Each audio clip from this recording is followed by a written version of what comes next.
बेहद ही गरीब किसान परिवार में जन्म लेकर भारत के प्रधानमंत्री पद तक पहुंचने वाले स्वर्गीय चौधरी चरण सिंह का जीवन संघर्ष और जीवटता की मिसाल रहा है। जमींदारी प्रथा उन्मूलन के साथ साथ किसानों के हित में बनाए गए कई अन्य कानूनों के कारण वह किसान मसीहा के रूप में याद किए जाते हैं।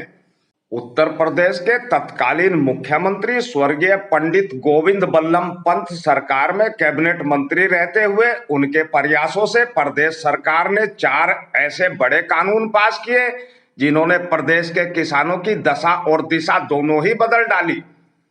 चौधरी चरण सिंह के प्रयास से वर्ष 1952 में प्रदेश में जमींदारी प्रथा समाप्त हुई तो वर्ष 1953 में उत्तर प्रदेश चकबंदी अधिनियम व 1954 में भूमि संरक्षण कानून पास हुआ।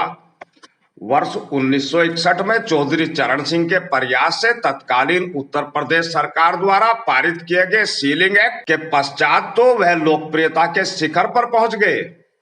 चौधरी चरण सिंह का जन्म वर्तमान में हापुड़ जिले के गांव नूरपुर में गरीब किसान मीर सिंह जाट के यहाँ हुआ था। जिस समय चौधरी चरण सिंह का जन्म हुआ उस समय हापुड़ में असोड़ा के राजा चौधरी रघुवीर नारायण सिंह त्यागी की रियासत थी। क्षेत्र के अधिकांश किसान चौधरी रघुवीर नारायण की जमीन में ही खेती किया करते थे। चौधरी चरण सिंह के पिता भी गरीब किसान होने के कारण 2 बैलों की छोटी सी खेती करते थे। बड़े जमींदार होने के कारण चौधरी रघुवीर नारायण सिंह का पश्चिमी उत्तर प्रदेश में अलग ही जलवा था। आजादी की लड़ाई में चौधरी रघुवीर नारायण त्यागी ने बढ़ चढ़कर योगदान किया था।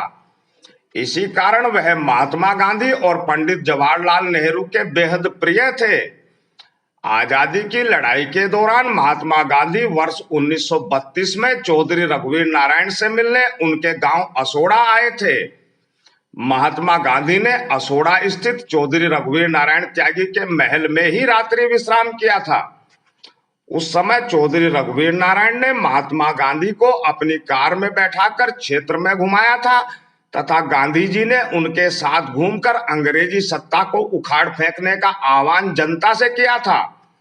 महात्मा गांधी अक्सर अपनी सभाओं में कहा करते थे कि अगर अंग्रेजों के पास कई राजा हैं तो उनके साथ भी एक राजा चौधरी रघुवीर नारायण सिंह हैं। चौधरी रघुवीर नारायण अंग्रेजों के जमाने में सांसद भी रहे थे।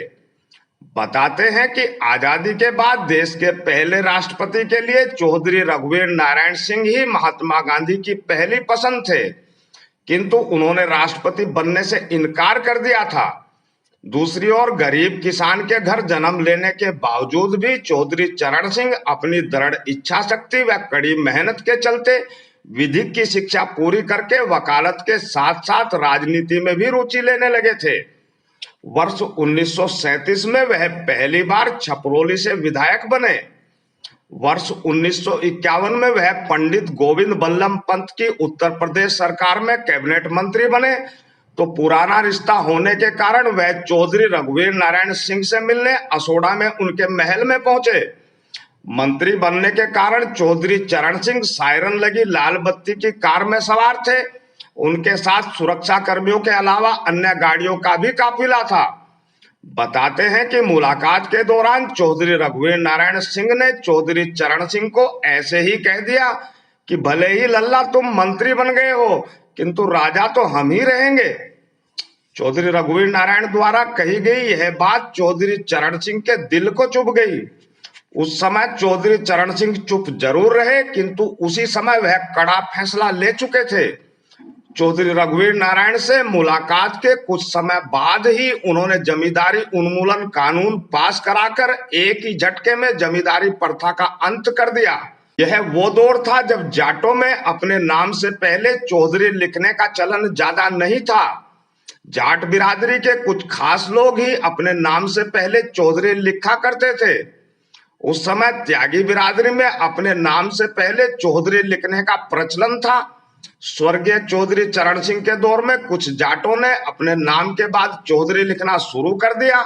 चौधरी चरण सिंह ने जिस समय जमींदारी उन्मूलन सहित किसान हित में अन्य कानून पास कराए उस समय पश्चिमी उत्तर प्रदेश में जाट बिरादरी के अधिकांशतः किसान जमींदारों की जमीन पर ही खेती करते थे। जमींदारी उन्मूलन कानून बनने के बाद वह किसान उस जमीन के मालिक हो गए जिसमें वह खेती करते थे। किसानों के हित में लिए गए इन्हीं कड़े फैसलों के कारण चौधरी चरण सिंह को किसानों का भगवान कहा जाता है।